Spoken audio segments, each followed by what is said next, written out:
Welcome to the Dr. Mudgil podcast. This is episode 205. We are just coursing our way through October. We're past the midway point. Let's see what's going on in my world. Well, it is definitely fall in the air.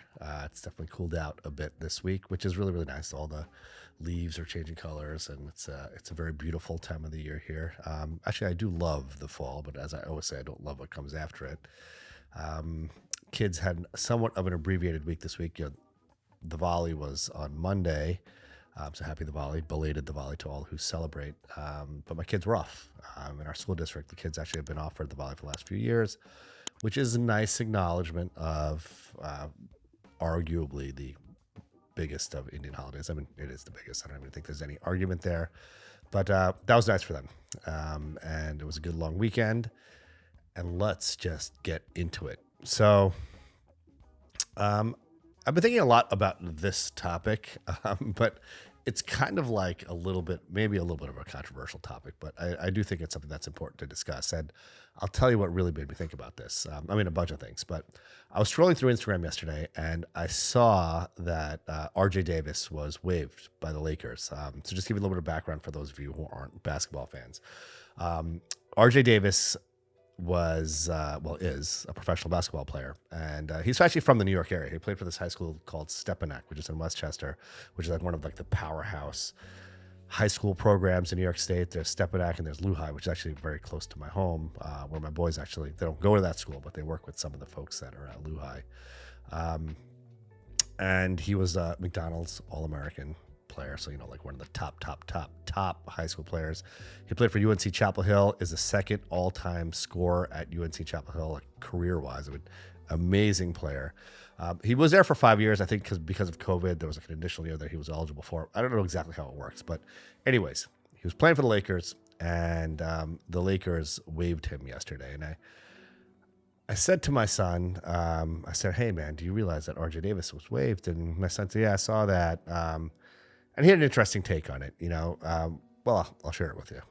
So my boys are very big into basketball, and he was saying that, RJ Davis this sounds crazy to say, but he said he was kind of like an older player in the NBA, meaning that, as a rookie, I think he was like 22 or 23 when he was a rookie. And most of the rookies in the NBA are like literally 18 or 19 years old because they're one and dones from college. They play 1 year of college hoops and they usually go to the NBA, or they may just go straight to the NBA these days, or go to the G League for a year, then go to the NBA. There's lots of ways, but the kids get there pretty quick. And, when you get a really young player, like an 18 or 19-year-old, there's a lot of development that you can do, to get them NBA ready. But for someone who's like 22, 23, going on 24, whatever the case may be, there's, some of that development is somewhat limited. And I thought that was a valid point. It was still crazy to me that this amazing elite basketball player, since he was in high school, is being waived on the NBA level professionally. I'm sure he's going to either, come back to the NBA. He'll go to the G League for a little while and come back, or he'll play overseas. He's still going to be an amazing professional basketball player. But it was shocking to me. And as I was thinking about this, I was thinking about how professional sports are really like the last true meritocracy.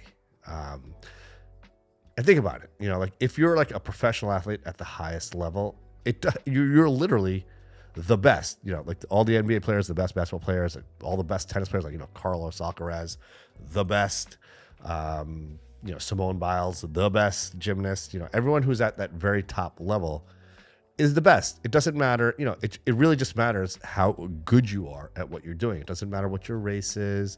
It doesn't matter what your socioeconomic status is. It's purely based on talent, and it's an unforgiving meritocracy. Rightfully so. I mean, that's kind of like how I feel like the world should be. But it's not really. So so yes, sports are a true meritocracy. And I think that's sort of like the aspiration. I think all walks should be true meritocracies because, what's better than earning your keep, earning your dinner, you deserve to be wherever you are and you earned it. The reason why I was actually thinking about this a little bit is because, especially like because of COVID and stuff, like things have gotten so skewed in so many aspects of life, actually. But just kind of thinking about, my kids are all teenagers, and, my daughter, who's a freshman in college, when she was taking her standardized test, she took the ACT exam. And, my middle guy is a sophomore coming on his junior year. So like, we're thinking about his standardized testing. He'll take whatever the ACT or the SAT next year. But I remember, well, let me backtrack a little bit. So just going back to like standardized tests, like, when I was growing up, back in the day, no one really took the ACT actually. So SAT was like the test that we all took. And when I was, back in those days, it was like, early 90s when I took the SAT in like 1992. Like a good score, like a really, like, someone like a really, really good score was like an amazing score was like something in like the 1400s. If you got in the 1400s, it was like legit. And, most of like the kids who went to like top schools got in the 1400s or the high 1300s. Those were considered very good scores. And the outliers were scores in like the 1500s. I mean, 1600 was like unheard of. And if you got in the 1500s, it was like, wow, that was so crazy to know someone that got in the 1500s. There were two people, I think I had 380 something kids in my graduating class from high school. And there were two kids who got above 1500. There was the valedictorian who went to Princeton. I think he's like some, some kind of crazy engineer, like aerospace engineer or something like that, or nuclear engineer or something. And the other person was actually someone that I went to college with at Emory. She was kind of like this low-key genius who got like a 1500 something and, is off doing amazing things in the world. Those were the only two people from my high school that got in the 1500s. And when, as I mentioned, you may not remember this, but I went to Emory University, which was like, kind of like my safety school. And looking back at the statistics, the average SAT for admitted students in 1993, which was when I matriculated to Emory, was 1220. That was the average score. And, truthfully, the average scores for like Ivy League schools were like in the low 1300s. Like, the average score was like, whatever, maybe like, 1310 or something for like Columbia or something like that, say. Fast forward to now. So 1993, average score for Emory University for admitted students was 1220. Fast forward to 2025, the average score for admitted students, the average score is 1510. That is the average score. Now, you can't tell me that kids have gotten that much smarter over the course of the last few decades. Something is up, right? Something is up. There's more to this story. And kind of, thinking back to this, RJ Davis meritocracy thing, I've been doing a little bit of a deep dive, which kind of started when my daughter was taking these exams. Now, going back to her story. So when she was taking the ACT exam, I remember she took it because of like the timing of when to take it. She actually didn't take it at her high school initially.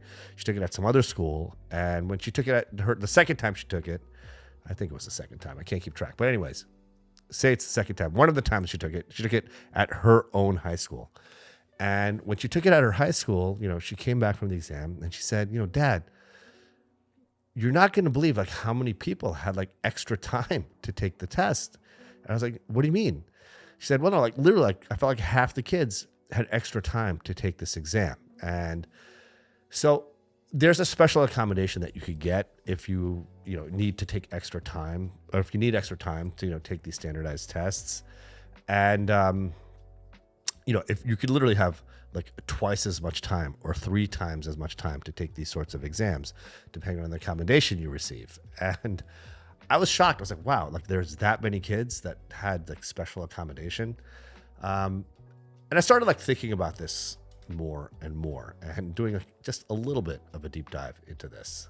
So listen, for any of you who have taken like the SAT exam, like the hardest part of it is, it's not necessarily the material. Like, the material isn't like, if you get the material, yeah, some of it can get tough, but for the most part, it's not the material. It's finishing the exam in time. It's like a race to like be as accurate as possible, as fast as possible. And like the biggest problem, like for instance, like my daughter had, was finishing the math section on her ACT exam. Like, she was literally like, I know the answers to everything. It's just I run out of time. Like if I just had 10 extra minutes, I would get a literal perfect score on the math section of the ACT. But unfortunately, she didn't. She didn't have that extra time. She had to finish it in the allotted time. She still did fine. She's doing great.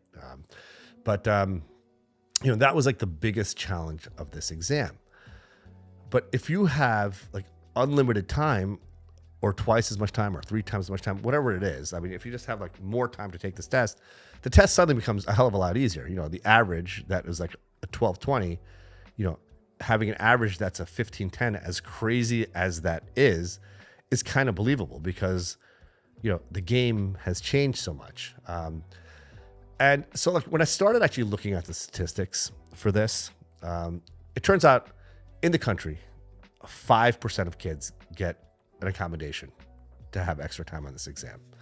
But if you parse that even further, so if you look at like the lowest socioeconomic communities that take this exam, it's 1.6% of those kids have extra accommodation. And then if you look at the wealthier schools, it's 4.2%. So like 2.5 times as many wealthy kids get extra time to take the exam than kids who are taking the exam in lower socioeconomic communities. But if you further parse that 4.2% and say you take like the top 100 schools in the country, so like, you know, where we live, it's you know, it's like one of the top public school districts in Long Island and in New York State. You know, I think my daughter's numbers were a little bit inflated. But when I was texting her this morning to kind of get the numbers straight, I said, hey, you know, how many kids do you actually think had extra time to take the ACT exam? And at first she said 100. So she had 333 kids in her class, and she said 100 kids. I was like, really think about it.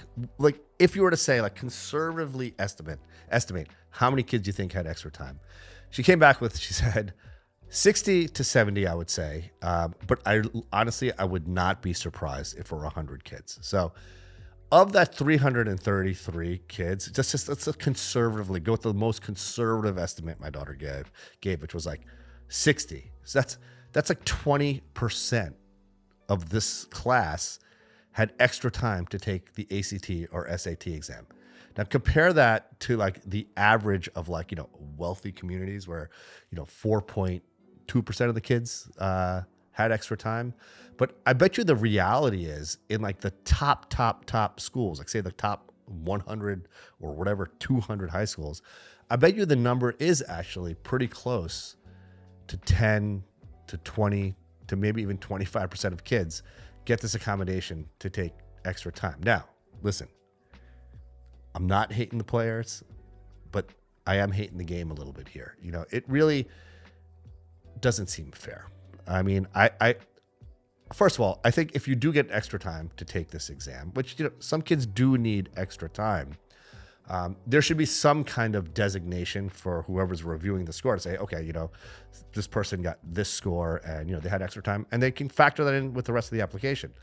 The problem is with these, like, you know, say 20% of the kids from the high school my daughter went to who had extra time, you don't designate, like nobody knows that you actually had extra time to take this exam. So the score that you get, like say you have double time and you get like a 15 something on your SAT, but someone who's taking it in, you know, the allotted, you know, the allowable time who doesn't have an accommodation, and they get like a 14 something, you know, because they don't have extra time.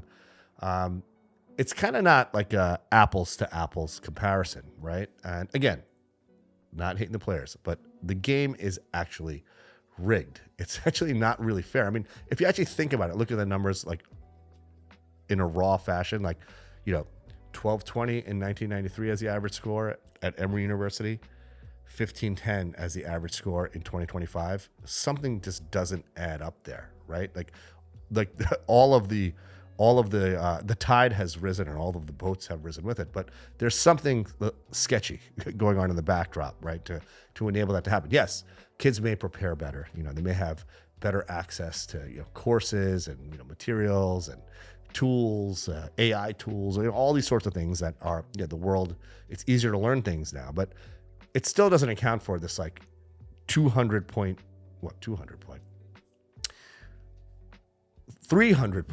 nearly 300 point increase in average SAT scores. I mean, it is, it's crazy. And the reason why I mentioned this is, you know, during the pandemic, well, one of the reasons I mentioned this is during the pandemic, a lot of schools went to test optional. Like, you know, when you're applying for college, you didn't need to submit an SAT score or an ACT score because, you know, you couldn't take the test. Like, you couldn't take the test in like a proctored setting because of COVID. But take MIT, for instance, right? So MIT was one of the very many schools that went test optional. And when they admitted that class of test optional kids, a huge percentage of them dropped out in their first semester or second semester, didn't make it through their first year.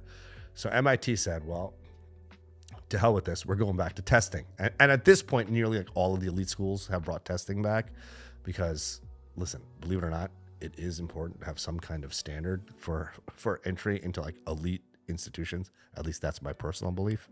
But even more, so folks might say, well, if you do that, then your class is not going to be diverse and yada, yada, yada. There's a whole bunch of reasons to have things as test optional. But interestingly, last year or 2 years ago, MIT, which is not test optional, admitted their most diverse class in their history. So they admitted an incredibly diverse class of, guess what? Really, really smart kids of all backgrounds, because they all had whatever the minimum SAT score that MIT was requiring, which I'm sure is a gajillion. And they had a diverse class and they had a very capable class because there's some standard assessment for these students. Now, just kind of thinking about the SAT exam in general, and I'm going back to my day, back in the day. If someone had a 4.0 GPA but had a very low SAT score, my first thought would be, well, either they didn't take hard classes or their school was really easy. Because you have these great grades, but your SAT score's not so great, right? But if someone had really bad grades and a very high SAT score, then my first thought would be, wow, this person is really, really smart, but they probably didn't try in school. Right. So there's some objective way. And I'm not saying the SAT is the end all be all, for intelligence, and there's a million types of intelligence.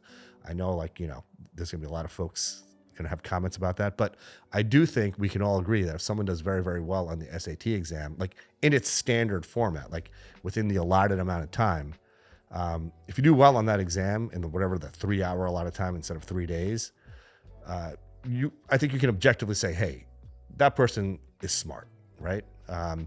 So going back to the whole meritocracy, which is the theme of this podcast, I do think it's very, very important to have an established, baseline of standards for, whether it's getting to elite school or, getting into medical school, because guess what? If you have this special, this special category of status where you get extra time for exams, that carries over into college. And guess what? For your MCAT, which is the medical college admissions test, you have extra time too. But when you're a doctor and there's a vessel that's bleeding in front of you when you're operating on somebody, you don't have extra time. You can't say, oh, you know what? I need an extra 20 minutes to deal with this problem.